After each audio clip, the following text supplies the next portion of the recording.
Yes. So, good morning, friends. In today's class, I'm going to take you on the topic the advent of European trading companies to India. We all know that this is a very, very important phase in the Indian history, and that led to colonization of India by the British East India Company. And the traditional understanding or the traditional way it is taught, uh, not much of importance is given to the European companies and how they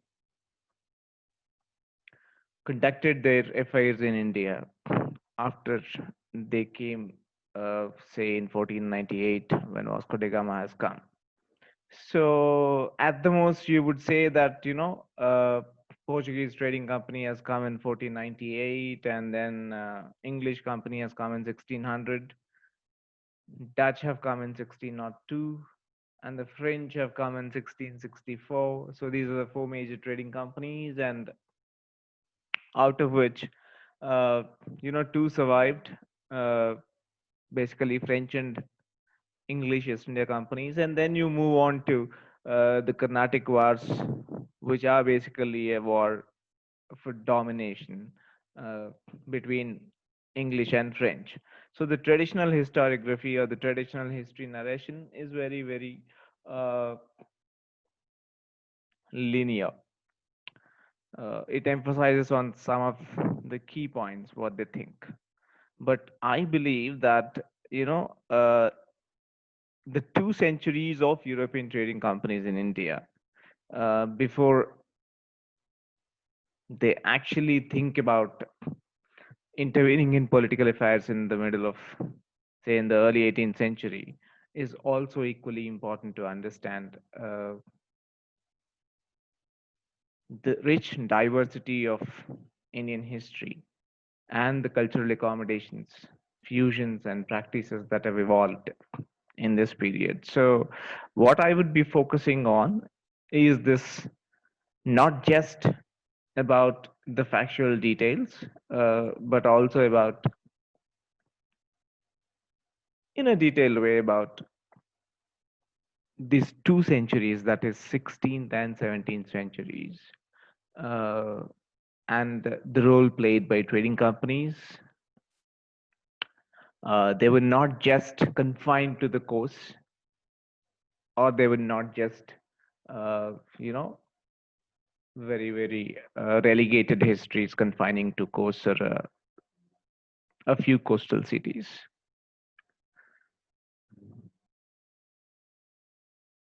So this is my class for today. Okay. So friends, నేను ఈరోజు మీకు భారతదేశానికి ఐరోపా వర్తక కంపెనీల రాక అనే ఒక మన టాపిక్ని ఈరోజు మనం డిస్కస్ చేస్తాం. ఇందులో భాగంగా ఆ, సాధారణంగా చరిత్ర ఎలా రాయబడ్డాయి, లేకపోతే మనం సాధారణంగా టెక్స్ట్ బుక్స్లో వాటిలో ఎలా చదువుతాము అంటే, ఆ,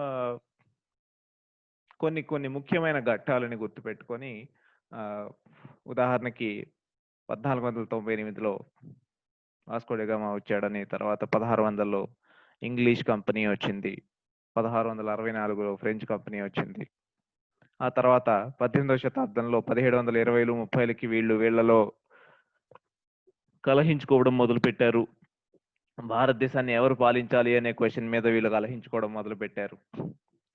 సో ఇది కర్ణాటక యుద్ధాలకు దారితీసింది. ఆ తర్వాత ప్లాసీ యుద్ధంతో బ్రిటిష్ రూల్ మొదలైందని రాస్తారు. సో మనం జనరల్గా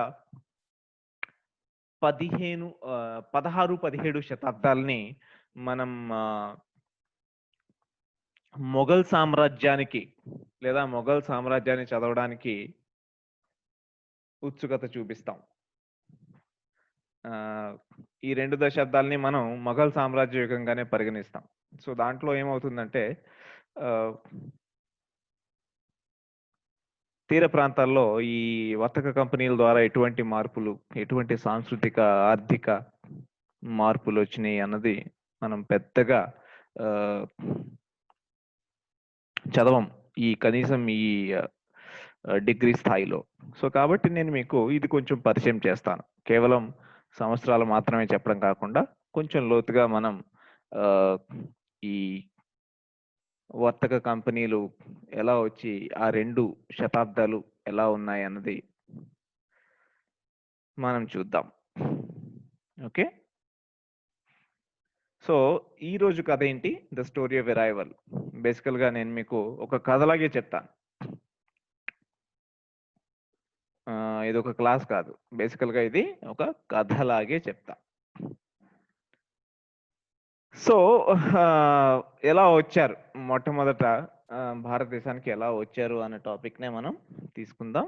అసలు రావడానికి సముద్ర మార్గాన్ని కనుక్కోవడానికి కారణాలు ఇవన్నీ ఒకసారి చూసి, వచ్చిన తర్వాత ఏమైంది? ఎవరిని కలిసారు? ఎలా కలిసారు? ఇలాంటి చిన్న చిన్న డీటెయిల్స్, ఘట్టాలన్నీ కూడా ఈ కథలో కాస్త ఆసక్తికరంగా ఉంటాయి. అవి చూద్దాం. Okay. So, this class is about the story of arrival. Okay. So, before we just move on to the topic, I just want to remind you that the 15th century setting, or the late 15th century and the early 16th century setting, was the northern India was under Delhi Sultanate. Gujarat and Rajputana were mostly independent states, and so is peninsular India. Basically, South India was also uh, fairly witnessed a fairly strong ruling network. So basically, it was the time when Vijayanagara Empire was at its peak, and was also supported by Bahmani Kingdom in the Deccan. Uh, basically, say from the Middle Ages, we had we in the sense India had a very rich connection with the maritime networks. Uh, we had very rich maritime histories. Uh, our trade networks connected with the Arabian Peninsula and then through the East African coast. So the Indian Ocean region and the Arabian Sea region was a very, very happening place, or a dominant traffic, witnessed traffic all the time. So in this setting, so this is basically the map. 16వ శతాబ్దానికి మొదటికి ఎటువంటి trade networks ఉండేవి అన్నది, ఇందులో రకరకాల networks గురించి ఉన్నది. But మనకి స్పెసిఫిక్గా భారతదేశపు వెస్ట్ కోస్ట్ నుంచి, అంటే పశ్చిమ తీర ప్రాంతం నుంచి మీరు తీసుకుంటే అరేబియన్ కోస్ట్కి, ఇదంతా అరేబియన్ కోస్ట్, ఇక్కడ నుంచి రెడ్ సీతో ఇప్పుడున్న మధ్య ఆసియా ప్రాంతం ఏదైతే ఉందో దీంతో వ్యాపారం జరిగేది. ఇక్కడి నుంచి మళ్ళీ భూమార్గం గుండా అది ఈజిప్ట్ ప్రాంతానికి వెళ్ళి, అక్కడి నుంచి మళ్ళీ మధ్యధరా సముద్రం, మెడిటరేనియన్ సీ అనే పిలిచే ఆ సముద్రం మీదుగా ఈ వ్యాపారం ఇటలీలోని సిటీ స్టేట్స్ అనబడే వెనిస్, ఫ్లారెన్స్, నేపిల్స్ ఇలాంటి సిటీ స్టేట్స్కి business, Indian products, Indian goods వెళ్ళేవి. సో 15వ శతాబ్దం వరకు కొంత సముద్ర మార్గంలోని, కొంత భూమార్గంలోని, మళ్ళీ కొంత సముద్ర మార్గంలోని వ్యాపారాలు జరిగి భారతదేశం నుంచి సరుకులు ఐరోపా దాకా, పర్టికులర్గా సుగంధ ద్రవ్యాలని పిలువబడే స్పైసెస్ వెళ్ళేవి. So that was how the trade network basically was. And on the eastern side, తూర్పు దిక్కున చైనా కూడా చాలా 15వ శతాబ్దానికి, 16వ శతాబ్దానికి చైనీస్ కూడా ఇండియన్ ఓషన్లోని, తర్వాత శ్రీలంక ప్రాంతానికి, కేరళ ప్రాంతానికి వచ్చి వర్తకం చేసేవాళ్ళు. 15వ శతాబ్దంలో చాలా పెద్ద పేరున్న నావికుడు జెంగి అని ఒక ప్రముఖ చైనీస్ నావికుడు ఉండేవాడు. అతను దాదాపు ఇండియన్ ఓషన్ అంతా, అరేబియన్ ద్వీపకల్పం అంతా పెద్ద పెద్ద ఓడలతో వ్యాపారం చేసేవాడు అని మనకి చైనీస్ చరిత్రకారులు చెప్తారు. ఇప్పటికీ కూడా మనం కేరళలో చూస్తే పర్టికులర్‌గా కేరళలో కొన్ని ప్రాంతాల్లో చేపలు పట్టే పద్ధతి చైనీస్ ఫిషింగ్ నెట్స్ అనే కనిపిస్తాయి మనకి. They are called as Chinese fishing nets. మామూలుగా చేపలు పట్టారు. ఒక పెద్ద వుడెన్ వలలతో కట్టి దాన్ని సముద్రంలోకి దించి దాని ద్వారా చేపలు పట్టే ఒక ఇది చైనీస్ ఫిషింగ్ నెట్స్ అని మీరు చూడొచ్చు కావాలంటే.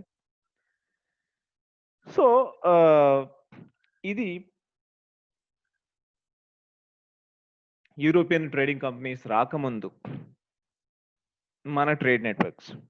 ఓకే. అంతేకాకుండా ఈస్టర్న్ సైడ్ బంగాళాఖాతం ప్రాంతం నుంచి ఇక్కడ ఏసే, జావా, సో ఇలాంటి ప్రాంతాలకన్నిటికి మాలయ, మలక్కా ఇలాంటి ప్రాంతాలకి ట్రేడ్ నెట్వర్క్ ఉండేది. సో పెగు, బర్మా, సో బర్మా అనబడే పెగు. సో ఇలా ఇదంతా కూడా ఈవెన్ బే ఆఫ్ బెంగాల్ ప్రాంతం కూడా ఇప్పుడున్న సౌత్ ఈస్ట్ ఏషియా ప్రాంతంతో ఈస్టర్న్ ప్రాంతం was eastern side was well connected.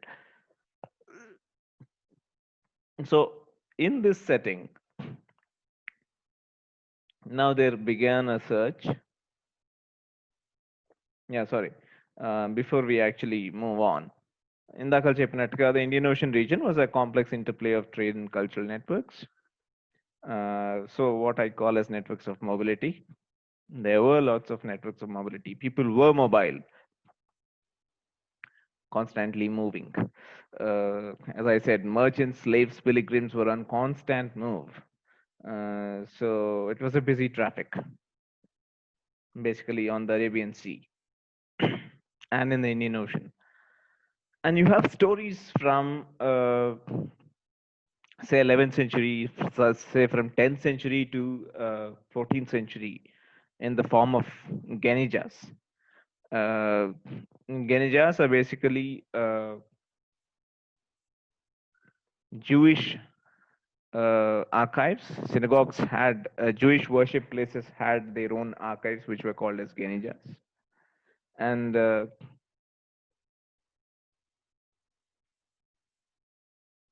one of the most fascinating stories from Genijas archives was documented, written by Amitav Ghosh in his work In an Antique Land. So, 16వ శతాబ్దానికి ముందు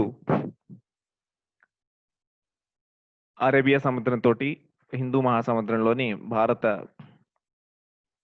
అరబ్బుల మధ్య వర్తక సంబంధాలు ఏవో చాలా చాలా ఎక్కువగా కొనసాగుతూ ఉండేవి. దాదాపు 10వ శతాబ్దం నుంచి 9వ శతాబ్దం నుంచి కూడా మనం అరబ్ వర్తకులు పశ్చిమ ప్రాంతానికి ఇప్పుడున్న కర్ణాటక, కేరళ ప్రాంతాలకి రావడం, అక్కడి నుంచి వెళ్ళడం, తిరిగి రావడం. సో ఇలా చాలా మంది ఇస్లాం మొదలైన తర్వాత, ఆవిర్భవించిన తర్వాత, ఇస్లాం మతం క్రమంగా వ్యాప్తి చెందుతూ వచ్చిన తర్వాత మక్కాకి యాత్రికులు సముద్ర మార్గం ద్వారానే వెళ్ళేవాళ్ళు. సో వాళ్ళు తర్వాత బానిసలు, ఆఫ్రికా నుంచి చాలా మంది బానిసలు భారతదేశంలోకి వచ్చేవాళ్ళు. చాలా మంది ఇప్పుడు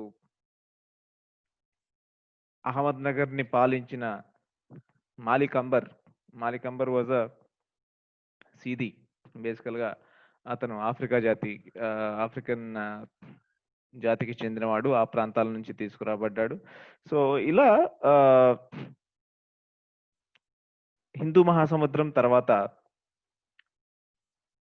అరేబియా సముద్రం భారతదేశ పశ్చిమ తీరంతో చాలా పటిష్టమైన వర్తక సంబంధాలు ఉండేవి అని మనం చెప్పుకోవచ్చు. ఇలాంటి వర్తక సంబంధాల మీద జీవన చిత్రాలని తెలపడానికి మనకి ఆధారాల కింద ఆ కాలంలో గెనిజాస్ అనే ఒక కైండ్ ఆఫ్ డాక్యుమెంట్స్ ఉండేవి. గెనిజాస్ అనేవి యూదులు అనబడేవాళ్ళు, జ్యూస్ అనబడేవాళ్ళు తమ ఆలయాల్లో తమ వ్యాపార పరమైన వివరాల్ని నోట్ చేసుకుంటూ సేకరించి భద్రపరిచిన వ్యాపార పత్రాలని చెప్పుకోవచ్చు. సో ఇందులో మనం చూస్తే అమితాబ్ ఘోష్ అనే ఒక ఇంగ్లీష్ ఒక భారతీయ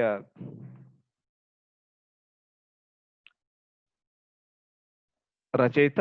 అతను చాలా చాలా గొప్ప రచయిత. ఇంగ్లీష్‌లో చాలా చాలా పేరెన్నికగన్న రచనలు చేశాడు. భారతదేశం నుంచి ఎవరికైనా సాహిత్యంలో నోబెల్ ప్రైజ్ ఒకవేళ వస్తే భవిష్యత్తులో అది అమితావ్ ఘోష్‌కే వస్తుంది అని చాలామంది నాలాంటి వాళ్ళు భావిస్తారు. సో, అమితావ్ ఘోష్ రాసిన 'యాంటిక్ ల్యాండ్' అనే ఒక నవలలో ఇలా భారతదేశం లేదా భారతదేశ పశ్చిమ ప్రాంతానికి, ఆఫ్రికా ఖండానికి, తర్వాత మధ్య ఆసియా ప్రాంతానికి ఉన్న వ్యాపార, సాంస్కృతిక సంబంధాలు ఎలా ఉండేవి అన్నది అతను గినిజాల ఆధారంగా ఒక కథ రాశాడు. సో, అందులో చాలా టూకీగా చెప్పాలంటే ఇబిన్ యాజీద్ అనే ఒక వర్తకుడు ఎక్కడో మొరాకోలో పుట్టి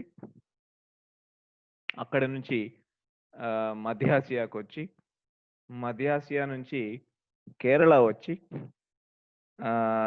వర్తకుడుగా అరేబియా ప్రాంతం నుంచి నాకు తెలిసినంత వరకు ఏడెన్ ప్రాంతానికి, మొరాకో నుంచి ముందు ఏడెన్ ప్రాంతానికి వచ్చాడు. ఏడెన్ నుంచి కేరళ వచ్చి కేరళలో కేరళ ప్రాంతంలో సెటిల్ అయ్యి అక్కడ కేరళకి చెందిన ఒక వనితని పెళ్లి చేసుకొని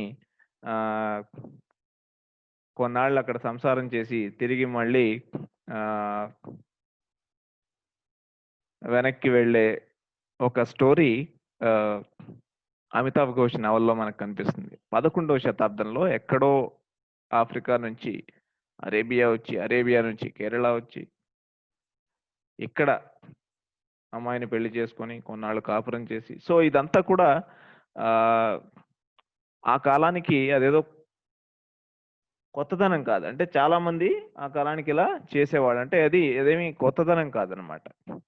సో అటువంటి ఒక లైవ్ నెట్వర్క్, అంటే కొత్త వాళ్ళు రావడం, కొత్త వ్యాపారస్తులు రావడం, ఇదేది భారతదేశానికి ప్రజలకి అంత ఆశ్చర్యం కలిగించేది కాదు.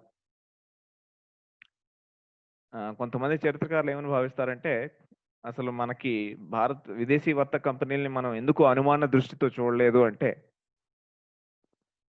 అప్పటికి మనం చాలా మంది విదేశీయులు భారతదేశానికి వచ్చేవాళ్ళు, ఉండేవాళ్ళు. సో కొత్త వ్యక్తి వచ్చినప్పుడు మామూలుగా ఒక ఊర్లోకి వెళ్తే ఒక కొత్త వ్యక్తి వస్తే తెలిసిపోతుంది.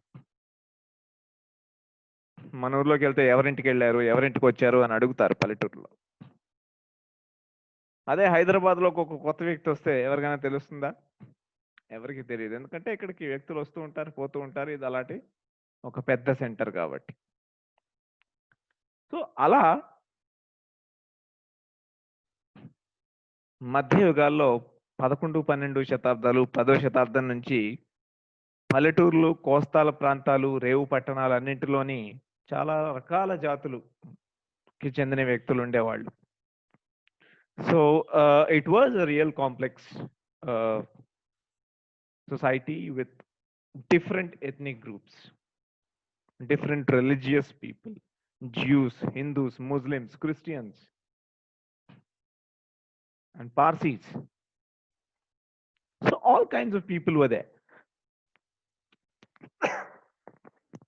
So these connections in particular with African coast have not been given adequate importance in Indian history. So but this is the setting broadly. 15వ శతాబ్దానికి భారతదేశంలో తీర ప్రాంతాలు ఇలా ఉండేవి అని మనం చెప్పచ్చు. సో ఇప్పుడు మనం ఐరోపా కాంటెక్స్ట్ కి వెళ్దాం. Will move the setting to the European continent. Why a new sea route? భారతదేశానికి సముద్ర మార్గాన్ని కనుక్కోవాలి అన్న ఆలోచన ఎందుకు కలిగింది?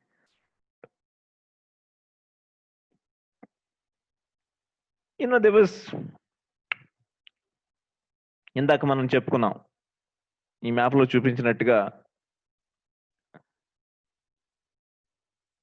ఈ వ్యాపార మార్గం రెడ్ సీ గుండా ఈజిప్ట్ గుండా ఎక్కడికి వెళ్తుంది?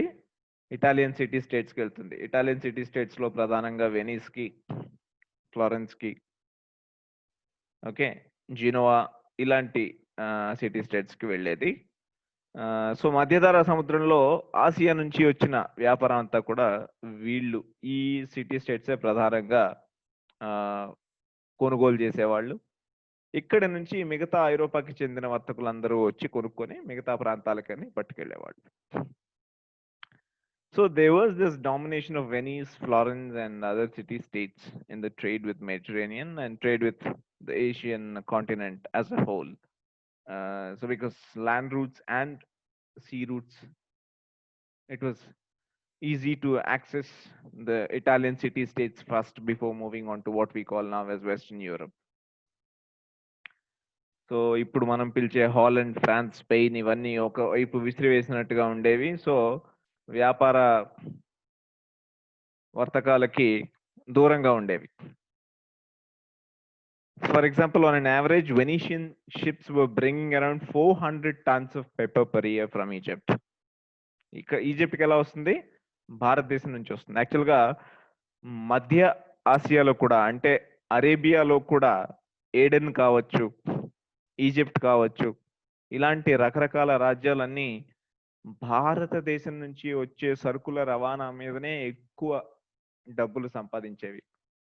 సాధారణంగా 5% పన్ను, అంటే ఇక్కడ నుంచి సరుకు నా ప్రాంతం నుంచి మూవ్ అవ్వడానికి, తిరిగి రావడానికి ఒక్కొక్క దగ్గర 5% పన్ను విధించేవాళ్ళు. సో ఈ పన్నులతోటే ఏడెన్లో కానీ, అరేబియాలో కానీ, ఈజిప్ట్లో కానీ రాజ్యాలు చాలా వరకు సంపన్నమైన రాజ్యాలుగా కొనసాగేవి. అంటే భారతదేశంతో వ్యాపారం అంత ఇంపార్టెంట్, అంత ముఖ్యం అన్నమాట. So so that's how it is very important. They were basically prosperous because of the trade with Indian west Coast. And you can see the magnitude of the trade that is happening, because there were around 400 tons of pepper alone, not all the spices. Just pepper, 400 tons per year were moving from India through Egypt to Europe. And then in terms of monetary values, by mid 15th century, the trade in spices that flowed through Venice, ఒకసారి మళ్ళీ గుర్తుపెట్టుకోండి, just through Venice, ఒక్క city state, ఒక్క నగరం నుంచి ఒక్క నగరం గుండా మిగతా ఐరోపాకి వెళ్ళే స్పైసెస్ తాలూకా కాస్ట్ రఫ్లీ అరౌండ్ 5 million pounds. ఇది ఎప్పుడు మనం మాట్లాడుతున్నాం? 1450లో 1450లో పరిస్థితిని మనం మాట్లాడుతున్నాం. సో కాబట్టి చాలా చాలా లుక్రేటివ్ ట్రేడ్ ఉండేది, చాలా లాభదాయకమైన వ్యాపారం ఉండేది. సో ఇందులో ఇప్పుడు మనం పశ్చిమ ఐరోపా అని చెప్పబడే England, Spain, France, Portugal, Holland, వేటికి చోటు లేదు. ఇవి వ్యాపార మార్గానికి చాలా దూరంగా ఉండేవి. సో దీనికి తోడుగా మనం ఇది చదువుతూనే ఉంటాం, the fall of Constantinople. Constantinople and the rise of Ottoman Turks was regarded as the act of last judgment and a sign of apocalypse.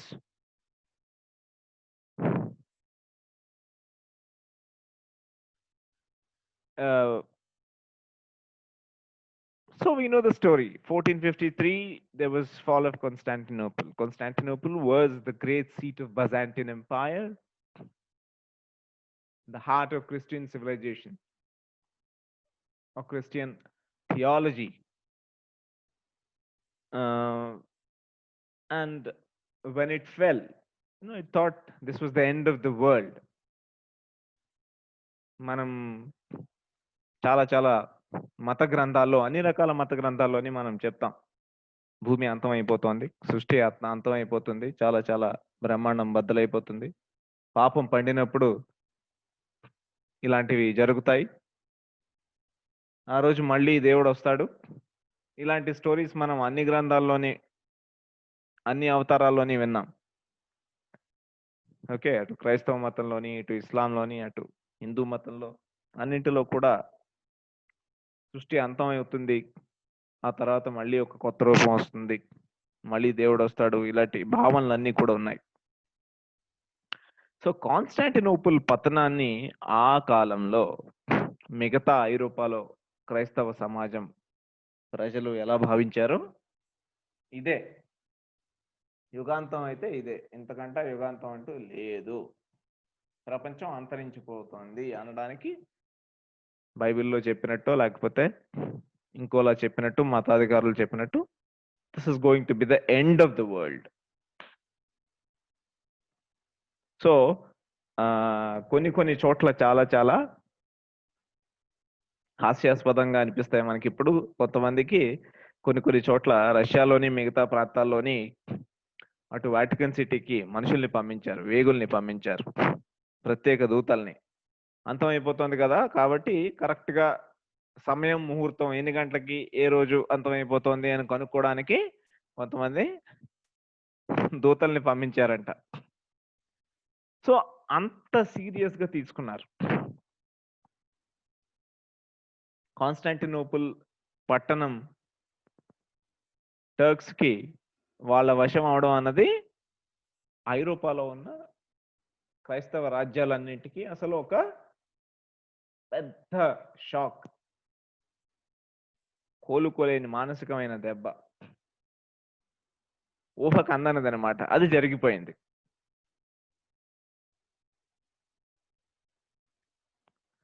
And as you see this, priests were sent to find out the exact date and time of this destruction or apocalypse, and somebody has said the time is 1st September 1492.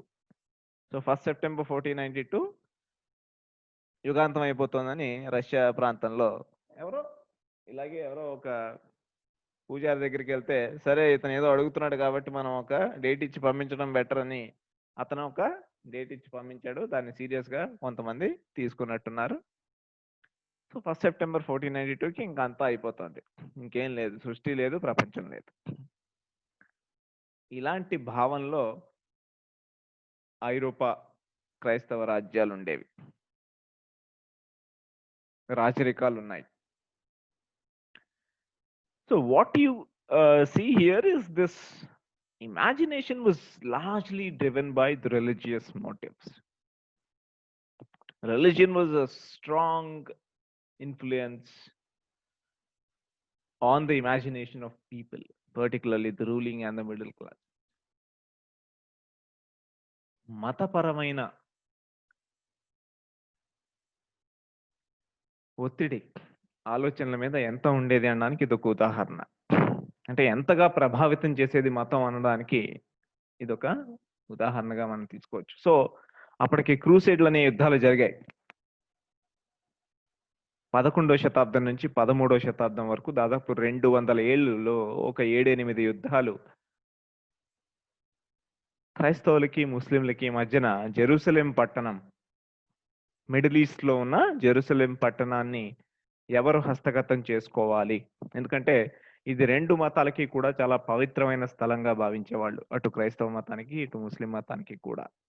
So కాబట్టి 11వ శతాబ్దం నుంచి ఈ పట్టణాన్ని ఎవరు తమ అధీనంలో ఉంచుకుంటారన్న దాని మీద రకరకాల కారణాల వల్ల గొడవలు మొదలయ్యాయి. సో దాంతో క్రూసేడ్లు అనే యుద్ధాలు జరిగాయి. ప్రతి రాజ్యం తమ రాజ్యాల నుంచి యువకుల్ని ఏరి పంపించేది. మీరు పవిత్ర యుద్ధం కోసం వెళ్తున్నారు. ఇప్పుడు ఎలా అయితే కాశ్మీర్‌లో, పాకిస్తాన్‌లో కాశ్మీర్ కోసం చాలా మంది యువకుల్ని ఇలాగే ఆకర్షిస్తూ ఉంటారు. కాశ్మీర్ మీద పవిత్ర యుద్ధం చేయండి, దేవుడి విశ్వాసానికి పాత్రులు కండి. ఇలాంటి నినాదాలన్నీ వస్తూ ఉంటాయన్నమాట. ఇలాంటి స్లోగన్స్ అన్నీ ఇస్తూ ఉంటారు. సో అలా రాజ్యాల నుంచి యువకుల్ని తీసుకొని ఈ యుద్ధాల కోసం జెరూసలేం దాకా వెళ్ళారు. So it was basically from 11th to 13th century there were these wars called crusades. But crusades were not over. అంటే వాళ్ళ మెదళ్లలో మెంటల్గా, మానసికంగా యుద్ధాలు పూర్తి అయిపోయినప్పటికీ కూడా మానసికంగా వాళ్ళు ఇంకా అందు నుంచి బయటికి రాలేదు. క్రూసేడ్ల భావన అంటే క్రైస్తవులు ముస్లింలు వేరు వేరు, మన ప్రత్యర్థులు ముస్లింలు అని క్రైస్తవులు భావించడం, మన ప్రత్యర్థులు క్రైస్తవులు అని ముస్లింలు భావించడం, ఈ భావన ఏదైతే ఉందో మెంటల్ గా బయటికి రాలేదని చెప్పొచ్చు. So one reason why there was a quest for sea routes to India and other Asian countries is because Asia was rich in goods. So trade with Asia would make people rich. You can amass a lot of wealth. And why do you want to, you know, make a lot of wealth? Because you can then fund the wars for the for retracting or liberating Jerusalem and Constantinople. So it was basically నువ్వు చేసే పనులకి funding కావాలి. ఎక్కడి నుంచి వస్తుంది? డబ్బులు రావాలి. డబ్బులు ఎక్కడి నుంచి వస్తాయి? వ్యాపారం. దేంతో వ్యాపారం? ఆసియా ఖండంతో వ్యాపారం చేస్తే బోల్డ్ డబ్బులు వస్తాయి. సో ఇప్పుడు ఎవరైనా అడిగారు అనుకోండి, మనం అమెరికా వెళ్తామని చెప్తాం. ఎందుకంటే ఇప్పుడు బోల్డ్ డబ్బులు ఎక్కడున్నాయి? అమెరికా వెళ్ళి డబ్బులు సంపాదిస్తారు అన్నది మనకి ఇప్పుడు చేస్తారు కాబట్టి. సో అట్లా ఆ కాలానికి ఆసియాతో వ్యాపారం చేసి డబ్బులు సంపాదించి ఆ డబ్బుల ద్వారా మళ్ళీ మనం ఈ యుద్ధాలని ఫండ్ చేయొచ్చు అనే ఆలోచనలు అప్పట్లో ఉండేవి. సో అవి కూడా ఒక కారణంగా కొత్త సముద్ర మార్గాన్ని కనుక్కోవడానికి దోహదపడ్డాయని చెప్పచ్చు. సో మతపరమైన ఒత్తిళ్లు, కొన్ని ఇమీడియట్ లేదా ప్రత్యక్ష కారణాలు, కాన్స్టాంటినోపుల్ పతనం, తర్వాత వ్యాపార మార్గాలన్నీ తురుష్కులు అనబడే టర్క్స్ చేతిలోకి రావడం. సో ఇవన్నీ కారణాలు. సో కాబట్టి Christopher Columbus has set sail for a sea route to India on 3rd August 1492, and it was not the end of the world but a birth of the new one. So September 1492కి యుగాంతం అయిపోతుందని చెప్పారు కదా. So అలా యుగాంతం అయిపోలేదు, ప్రపంచం అంతం అయిపోలేదు, ఇంకో కొత్త ప్రపంచం మొదలైంది. కొలంబస్ యాత్ర ద్వారా ప్రపంచం అంతం అయిపోలేదు, కానీ ఒక కొత్త ప్రపంచం మొదలైంది. సో ఇలా సముద్ర మార్గం కోసం ప్రయత్నాలు ఏవైతే ఉన్నాయో అవి మొదలయ్యాయి. They have started. as I said, the age of exploration has begun. దీనికి కొన్ని ఇతరత్ర కారణాలు కూడా తోడయ్యాయి. ఫర్ ఎగ్జాంపుల్ పోర్చుగల్లో యువరాజు అయిన హెన్రీ 1420లు 30లు 1430లు 40ల్లో ఒక ప్రత్యేకమైన నావికా కళాశాల ఏర్పరిచాడు. That's a naval college. And he brought sailors from various parts of the country and region, and actually made new cartographies, కొత్త మ్యాప్లు క్రియేట్ చేయడం. సో ఆనాటికి కొత్త కొత్త పరికరాలు, ఆస్ట్రోలోబ్ కానీ కంపాస్ కానీ ఇంకా మెరుగుపరిచినవి అందుబాటులో ఉండడం, ఇవి కూడా కారణమయ్యాయి. అండ్ దెన్ పోర్చుగీస్ వాళ్ళకి పర్టికులర్గా the myth of Prester John appeal to the Portuguese so much. Prester John అనేది చాలా చాలా interesting character. It's a mythical character. అంటే ఇది ఒక ఊహాజనితమైన ఒక క్యారెక్టర్, నిజంగా లేదు. కానీ మధ్యయుగాల్లో మత యుద్ధాలు అయినప్పుడు ఐరోపాలో ఉన్న క్రైస్తవ రాజ్యాలు ఏమనుకునేవి అంటే, ముస్లింలని దాటిన తర్వాత కొన్ని క్రైస్తవ రాజ్యాలు అక్కడ ఉన్నాయి, ఆ రాజ్యాల్లో క్రైస్తవ మతాన్ని అవలంబిస్తారు. ఓకే, సో కాబట్టి మనం వీళ్ళ మీద పోరాటానికి వాళ్ళని కూడా అడగచ్చు. అలాంటి రాజు ఎవరు ఒకరు అంటే ప్రెస్టర్ జాన్ అనే ఒక రాజు ఉన్నాడు. అతను క్రైస్తవ రాజ్యం, ఒక చాలా పెద్ద సువిశాల క్రైస్తవ రాజ్యాన్ని పాలిస్తున్నాడు. సో మనం సముద్ర మార్గం ద్వారా వెళ్తే అతనితో సంబంధాలు పెట్టుకొని మనం మళ్ళీ ముస్లింల మీద యుద్ధం చేయొచ్చు అన్న ఒక ఆలోచన ఉండేది. సో ఈ ప్రెస్టర్ జాన్ తాలూకా మిత్ ఏదైతే ఉందో, ఈ కల్పన ఏదైతే ఉందో, ఇది చాలా వరకు మనం మొదటి యాత్రలో పోర్చుగీస్ వాళ్ళు చాలా వరకు ప్రభావితం చెందారని మనం చూడొచ్చు. సో ఈ కారణాల వల్ల కొత్త నౌకా మార్గం ఒకటి కనుక్కోవాలి. They thought they should actually find a new sea route to India and Asia. India in particular and Asia in general. So, we will come to Columbus went to what is now the Caribbean islands, Cuba and other place, to the American continent. But then he didn't bring any riches with him, because at that time they couldn't find any riches. ఆ తర్వాత దొరికినాయి 1520లు 30లకి అమెరికాలో బంగారం, తర్వాత వెండి దొరికింది. కానీ మొదటి యాత్రలో కొలంబస్కి ఏం దొరకలేదు. సో కాబట్టి ఇతని తర్వాత వాస్కో డి గామా, మనందరికీ తెలుసు వాస్కో డి గామా భారతదేశానికి సముద్ర మార్గాన్ని కనుక్కున్న పోర్చుగీస్ నాయకుడు. సో వాస్కో డి గామా 1497లో 3 ఓడలు, దాదాపు ఒక 60 మంది, చాలా మంది అందులో ఉరిశిక్ష పడ్డ ఖైదీలు, జీవిత ఖైదు అనుభవిస్తున్న ఖైదీలు, ఇలాంటి వాళ్ళు చాలా మంది వాళ్ళని ఎవరు యాత్రకి ముందుకు రాకపోతే అలాంటి వాళ్ళతోటే అటు కొలంబస్ ఇటు వాస్కో డి గామా కూడా వాళ్ళని తమ జట్టులోకి చేర్చుకొని భారతదేశానికి సముద్ర మార్గాన్ని ఆఫ్రికా అగ్రం గుండా మళ్ళీ ప్రయత్నించాలని వాస్కో డి గామా వచ్చాడు. So Cape of good hope దాటిన తర్వాత, ఇప్పుడు సౌత్ ఆఫ్రికన్ టిప్ ఏదైతే ఉందో, ఆఫ్రికన్ టిప్ ని గుడ్ హోప్ ఆగ్రాన్ని దాటిన తర్వాత ఆగిన ప్రతి చోట అప్పటికి కొన్ని బలమైన ఆఫ్రికా రాజ్యాలు ఉండేవి. ఇంతకు ముందు చెప్పుకున్నట్టుగా వాటికి భారతదేశంతో చాలా పటిష్టమైన వర్తక సంబంధాలు ఉండేవి. ఆఫ్రికా నుంచి భారతదేశం నుంచి వరి మరియు వస్త్రాలు, బేసికల్గా rice and textiles were exported, and mainly textiles were exported to Africa, and Africans in turn actually exported gold, silver and ivory. ఏనుగు దంతాలు, బంగారం, చాలా ఎక్కువ బంగారం ఇంటీరియర్ ఆఫ్రికాల నుంచి ఈ రాజ్యాలకు వచ్చి ఇక్కడి నుంచి భారతదేశానికి వచ్చేది. సో కాబట్టి అప్పటికి ఎదురుపడ్డ ప్రతి ఆఫ్రికన్ రాజ్యంతో లేదా ప్రతి రేవు పట్టణంలోని కూడా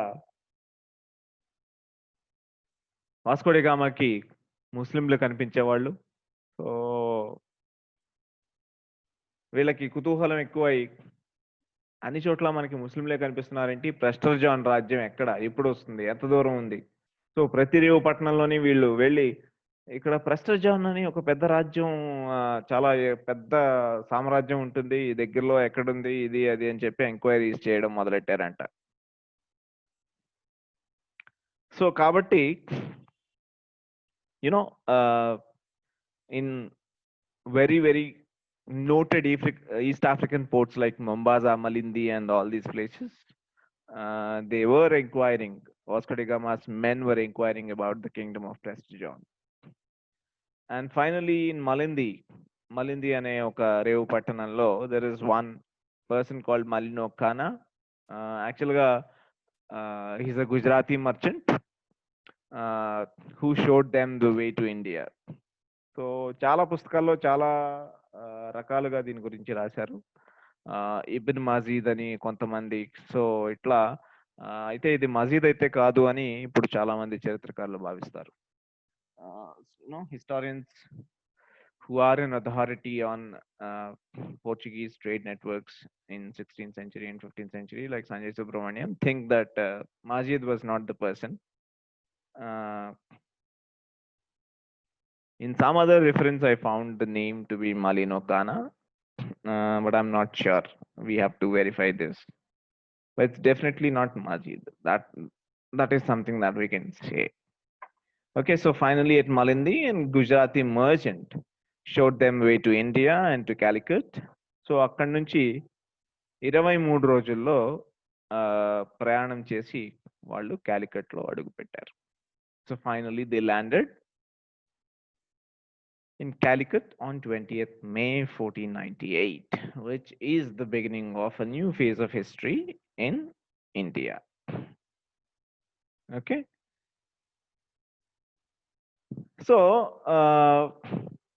ఇక్కడ మనం వాళ్ళు అడుగు పెట్టేటప్పటికి 15వ శతాబ్దం చివరికి భారతదేశం రేవు పట్టణాలు లేదా ఈ కేరళ ప్రాంతం ఎలా ఉండేది అని మనం ఒకసారి చెప్పుకోవాలి. We need to talk about it because it was very rich with, as I said, ఇంతకు ముందు చెప్పినట్టుగా we had trade networks with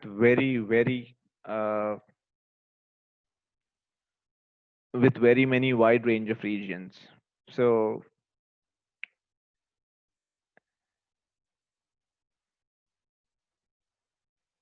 multiple religions, ethnicities, all were present in the Indian coast during this period. So అనేక భిన్న జాతులు మతాలకి చెందిన వాళ్ళు భారతదేశంలో రేవు పట్టణాల్లో ఆ కాలానికి ఉండేవాళ్ళు. సో కాబట్టి వీళ్ళు అడుగు పెట్టినప్పుడు మొట్టమొదటిసారి వాస్కో డి గామా కొంతమందిని కిందకి పంపించాడు. ఎందుకంటే ముందు డగామా వాళ్ళు వెళ్ళేవాళ్ళు కాదు. కొంతమంది ఎవరైతే కింద పని వాళ్ళు ఉంటారో నువ్వు వెళ్ళి దిగి కనుక్కొని రా అని చెప్పి వాళ్ళని పంపించేవాళ్ళు. సో కాబట్టి ఇలా వాస్కో డి గామా మనుషులు క్యాలికట్లో అడుగు పెట్టిన తర్వాత వాళ్ళు ఫస్ట్ ఎవరిని కనుక్కున్నారు, ఎవరిని తారసపడ్డారు అంటే ఎక్కడో ఆఫ్రికన్ టిప్లో టునీషియా అనేది, మీరు ఆఫ్రికన్ మ్యాప్ చూస్తే టునీషియా పైనే ఐరోపా ఖండం, మధ్యలో చిన్న మధ్యధరా సముద్రం ఆ రెండింటిని విభజిస్తూ ఉంటుంది. సో ఐరోపాకి చాలా దగ్గరగా, భౌగోళికంగా చాలా దగ్గరగా ఉన్న ప్రాంతం. So physically it is pretty close to what you call as Europe. So Tunisian merchants అక్కడ ఆ రేవులో కూర్చొని మాట్లాడుకుంటూ వాళ్ళ మాటలు వీళ్ళకి కాస్త దగ్గరగా ఉన్నట్టు విన్నట్టుగా, ఎందుకంటే పక్క పక్కనే కాబట్టి కొంతవరకు ఆ భాషలతో పరిచయం ఉంది. అలాగే ఆ యాత్రికులకు కూడా, ఈ టునీషియన్ వర్తకులకు కూడా కొంతవరకు స్పానిష్ వచ్చు. సో కాబట్టి తెలిసిన మాటలు వినిపిస్తే వాళ్ళు ఇటు తిరిగారు. సో అట్లా పరిచయాలు ఏర్పడి వాళ్ళని చూసిన తర్వాత ఒక్కసారిగా ఈ వర్తకులు ఆశ్చర్యపోయి, అసలు this is supposed to be one of the entries made by one sailor in the journal. అంటే నౌకలో ఒక జర్నల్ మెయింటైన్ చేస్తూ ఏమేం జరిగిందనే విశేషాలు రాసే ఒక నావికుడు ఏం జరిగింది అన్నది మెన్షన్ చేసినట్టుగా మనకి the devil take you, what brought you here. So అసలు ఆశ్చర్యపోయే వాళ్ళు, అసలు ఏంటి మీరు ఇక్కడికి ఎలా వచ్చారు అని వాస్కో డి గామా మనుషుల్ని ఈ వర్తకులు అడిగారంట. ఓకే, సో దీనికి వాస్కో డి గామా మనుషులు ఏం చెప్పారు? we came looking for Christians and spices. బేసికల్గా మేము క్రైస్తవుల కోసం మరియు సుగంధ ద్రవ్యాల కోసం వచ్చాం. సో అక్కడి నుంచి వాళ్ళు కొంత చర్చించుకొని, లేదు మీరు చాలా చాలా గొప్ప భూమిలో అడుగు పెట్టారు, ఇక్కడ అపారమైన ధనరాశులు ఉంటాయి, అపారమైన సంపదలు ఉన్నాయి, అపారమైన వస్తువులు ఉన్నాయి వ్యాపారం చేసుకోవడానికి. సో మీకు చాలా అదృష్టవంతులు అని వాళ్ళిద్దరూ, ఈ టునీషియన్ వర్తకులు ఇద్దరు వీళ్ళతో మాట్లాడినట్టు. సో ఇలా ఆ ప్లేస్ తాలూకా విశిష్టత గురించి, ఆ స్థలం గురించి చెప్పినట్టు మనకి రికార్డులో తెలుస్తుంది. సో ఒక్కసారిగా గుర్తుంచుకోండి. ఇది ఒక్కసారి ఊహించండి. ఫలానా దగ్గరికి వెళ్తారు అని మీరు వెళ్తే అక్కడ మీకెవరో ఇంకెక్కడో ప్రాంతం నుంచి ఉన్నవాళ్ళు తారసపడి వాళ్ళక్కడ సో ఇదంతా ఒక కాస్మోపాలిటన్ అంటే అన్ని రకాల జాతుల వాళ్ళు అప్పట్లో ఉండేవాళ్ళు అనడానికి ఒక ఉదాహరణ. చాలా మంది చరిత్రకారులు ఏం చెప్తారంటే అసలు విదేశీ కంపెనీల్ని మనం అనుమానంగా చూడకపోవడానికి కారణం మన దగ్గర ఇలా రకరకాల జాతుల వాళ్ళు ఉండేవాళ్ళు. ఎవరి మీద మనం అందుకని అనుమానాస్పదంగా చూడాల్సిన అవసరం లేకపోయింది. అందుకనే విదేశీ వర్తక కంపెనీలు మనల్ని ఆక్రమించుకోగలిగారు అని కొంతమంది చరిత్రకారులు భావిస్తారు. So that is the reason. Some historians say that basically because of Indian cosmopolitanism that we never felt any suspicious, we never gave any suspicious look, or we never felt any suspicion towards the trading companies, the foreign European trading companies.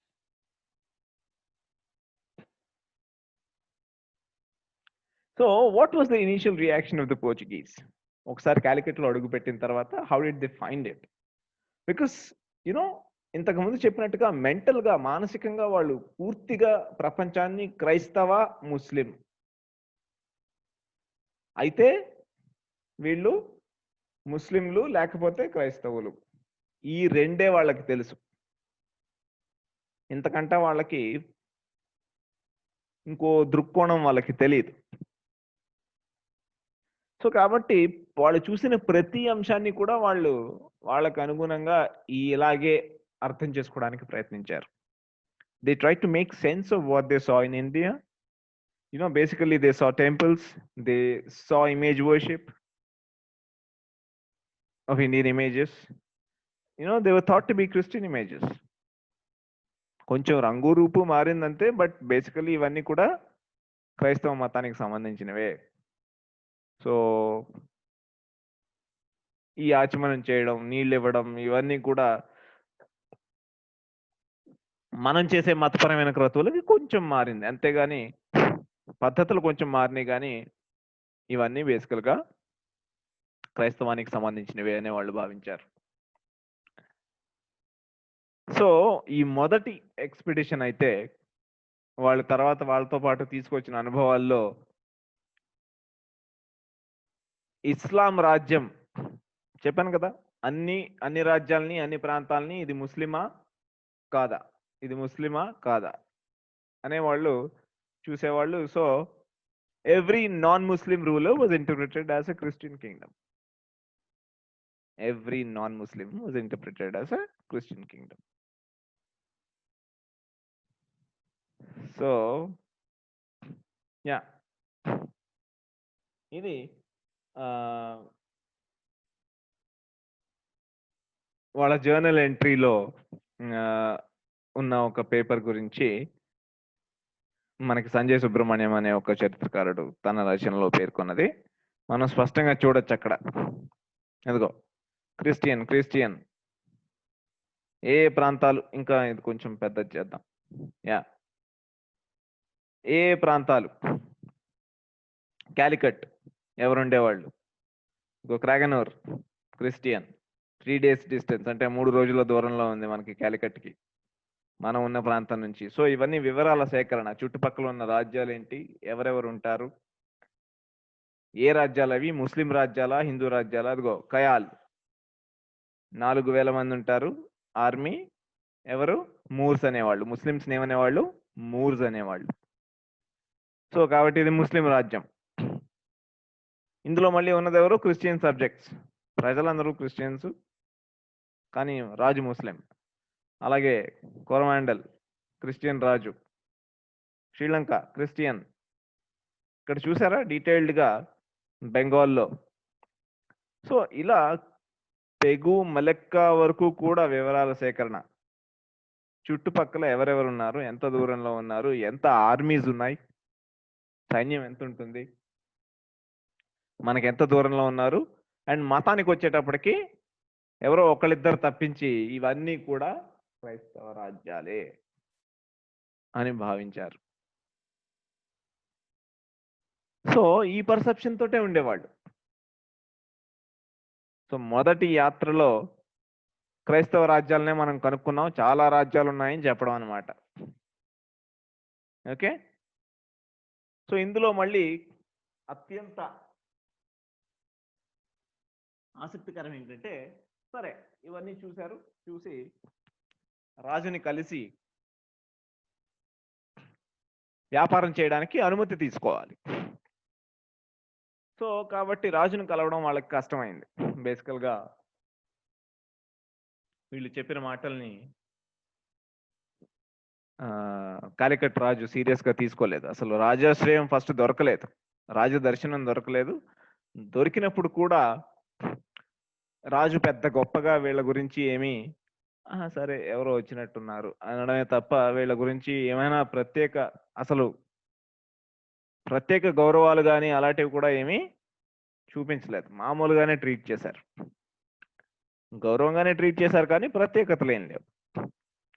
So you can see this, that Vasco da Gama and his men found it difficult to meet the king. When he met the king, he failed to convince why the king of Portugal, if he was so rich, wanted a treaty with him. So Vasco da Gama ఏమని చెప్పాడు, చాలా చాలా గొప్ప రాజు, అతని ప్రతినిధిగా నేను వచ్చాను. మా రాజు దగ్గర మీరు ఊహించలేని, ఇక్కడ చూడలేనంత ధనం ఉంది. అంత పెద్ద రాజు, విశాల విశ్వాన్ని కంట్రోల్ చేస్తాడు. సో ఇలా తమ రాజు గురించి ఆబ్వియస్గా గొప్పలు చెప్తాం.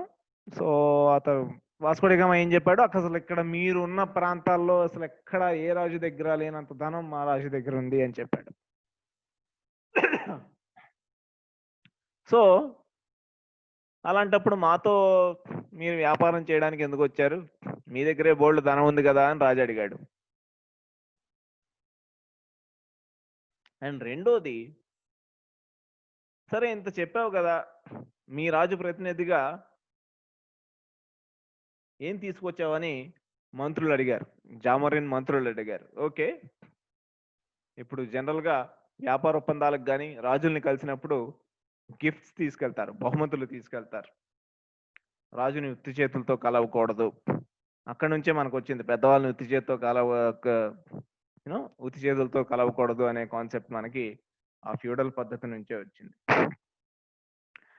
So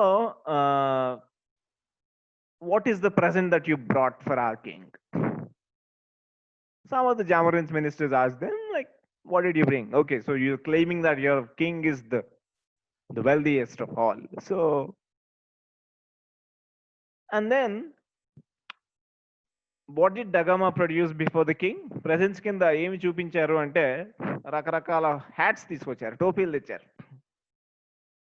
Some wash basins, some strings of coral, sugar and honey.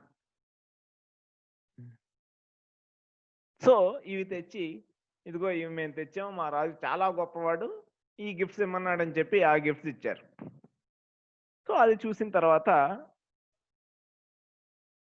Zamorin సభలో అందరూ నవ్వడం మొదలు పెట్టారంట. మీ రాజు చాలా గొప్పవాడు అంటున్నావు, ఈ కానుకలేమో, ఇక్కడ చాలా ఇంట్రెస్టింగ్ కొటేషన్ చూడండి. Not even the purest merchant from Mecca would insult their ruler with such a pitiful of selection of gifts. So Zamorin మంత్రులు ఏమన్నారంటే, మా దగ్గరికి వ్యాపారం చేసుకోవడానికి చాలా మంది వస్తారు, అరేబియా నుంచి వస్తారు, ఇంకా ఇంకా రకరకాల ప్రాంతాల నుంచి, ఆఫ్రికా నుంచి వస్తారు, ఎవరు కూడా ఎంత పేద వర్తకుడైనా కానీ మీరు తెచ్చిన దానికంట గొప్పవే తెచ్చాడు, మీరు చాలా తెచ్చినవి ఎందుకు పనికిరాని ఎలాంటివి ఇచ్చి రాజుని అవమానిస్తున్నారు మీరు అని చెప్పి జామోరిన్ తాలూకా మంత్రులు వాస్కో డి గామా మీద నవ్వారు. సో కాబట్టి ఈ మీటింగ్ మొత్తానికి చాలా చాలా సందేహాస్పదంగానే సాగింది, చాలా రోజుల పాటు అనుమానంగానే చూశారు, అంతా పరస్పరం అనుమానాలు ఉన్నాయి. సో అల్టిమేట్ గా Zamorin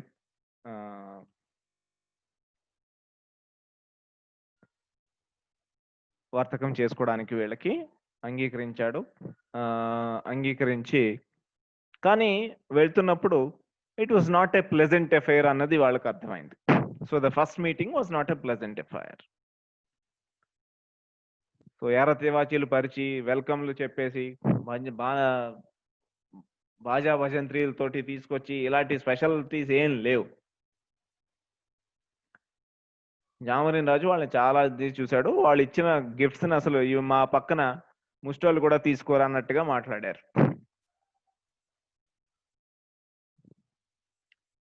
so that was the first interaction between the Zamorin and Vasco da Gama. But he agreed to trade with them. So he gave them pepper. They bought pepper. So అక్కడికి ఎందుకు వచ్చారు? Pepper కొనుక్కున్నారు, spices చాలా కొన్నారు. When he went back to Portugal, it was like, అక్కడ celebrations చాలా ఓహోహో మనకి ఇంకొక కొత్త ప్రపంచాన్ని మార్గాన్ని ఆవిష్కరించాడు. ఇతను సెకండ్ అలెగ్జాండర్ తర్వాత ఆసియా వెళ్ళి అంత గొప్ప సంపదల్ని సాధించిన వ్యక్తి అలెగ్జాండర్ తర్వాత ఎవరైనా ఉంటే అది వాస్కో డి గామానే. సో ఇలా రకరకాలుగా కీర్తించారు. అతని he was made as viceroy to the Indies. So తూర్పు దిక్కుల్లో ఇండియాకి సంబంధించి ఆసియాలో ఉన్న కాలనీస్ అన్నిటికీ నువ్వే వైస్రాయ్ అని అతనికి he was made as a viceroy. And the demand for Indian spices. So what Vasco da Gama brought with him from India to Portugal in his first trip. So it gave him around 60 times profit to the total cost of the expedition. So భారతీయ సుగంధ ద్రవ్యాలకి ఎంత demand ఉంది అనడానికి ఇదొక్కటి చాలు. 60 రెట్లు లాభం వచ్చిందంట మొదటి వాయేజ్ లో. ఓకే, సో ఇది విన్న తర్వాత వెనిస్ లో సహజంగానే చాలా షాక్ లాగా ఈ వార్త వ్యాపించింది. ఎందుకంటే ఇండియన్ ట్రేడ్ తో భారతదేశంతో ఆసియా తోటి ట్రేడ్ వల్ల బెనిఫిట్ అయ్యేది వెనిస్ మాత్రం, ఇటాలియన్ స్టేట్సే కాబట్టి. Venice was in gloom as one merchant predicted. When this news reached Venice, the whole city felt it greatly and remained stupefied.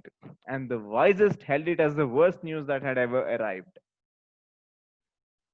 ఇంతకంట దుర్దినం ఇంకొకటి లేదు అని వెనిస్ లో వాళ్ళు భావించారు. And they rightly thought so, because from then onwards, the gravity or the center of gravity shifted from the Italian city-state to the Western Europe, that is Portugal, Spain, England, and Holland.